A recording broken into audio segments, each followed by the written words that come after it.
Tentang budi pekerti Nabi Muhammad SAW pada masa sebelum diangkat dan ditetapkan sebagai Nabi dan Rasul Allah, sudah terlihat jelas diakui oleh seluruh penduduk kota Mekah, terutama oleh keluarga dan teman-teman beliau yang pernah bergaul dengan beliau.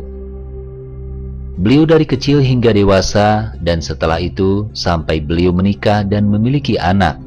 Seperti yang kami jelaskan di episode sebelumnya, bersih murni dari perbuatan atau perilaku jahiliyah atau kebiadaban yang biasa dilakukan orang pada waktu itu.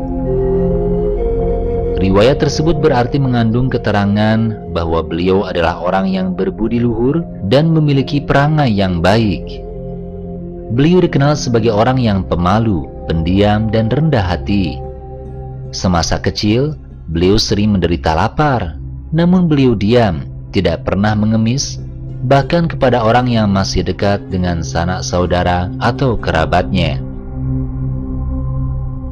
Karena lapar, perutnya sering diikat dengan kain dan diisi dengan batu. Beliau ramah, sopan, dan tenang. Beliau juga orang yang pengasih, penyayang kepada orang lain, dermawan, dan suka memberi bantuan kepada yang membutuhkan. Karena kemurahan hati beliau sering menanggung kesulitan orang lain yang menderita dan mengalahkan kepentingan beliau sendiri selama kesulitan orang lain itu dalam kebenaran. Beliau sabar, tahan uji, dan berani menderita. Beliau adalah orang yang tabah, tahan amarah, dan tahan dendam. Jika beliau sedang marah, tidak ada tanda-tandanya kecuali kerut urat yang berdiri di antara bulu keningnya. Memang beliau adalah orang yang lapang dada, bisa mengendalikan dan menahan amarahnya. Beliau adalah orang yang dikenal jujur, amanah, jujur dalam perkataan dan jujur dalam perbuatan, dan sangat jauh dari sifat pendusta atau pembohong. Oleh karenanya, sejak masa mudanya beliau dikenal dengan nama Al-Amin.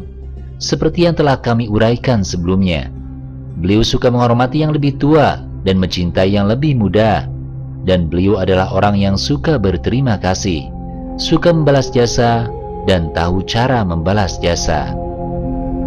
Begitulah riwayat akhlak mulia dan perangai utama Nabi SAW pada masa sebelum diangkat menjadi Nabi dan Rasul.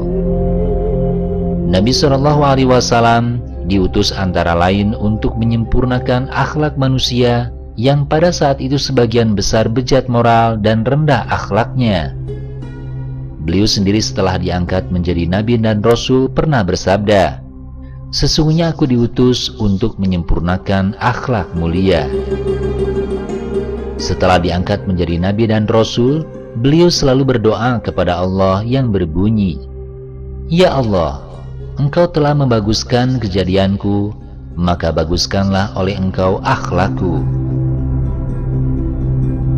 Menurut beberapa riwayat, beliau tidak hanya berdoa agar diberikan akhlak mulia dan perangai utama, tetapi juga berdoa agar dijauhkan dari akhlak yang rendah dan perangai yang jelek atau jahat.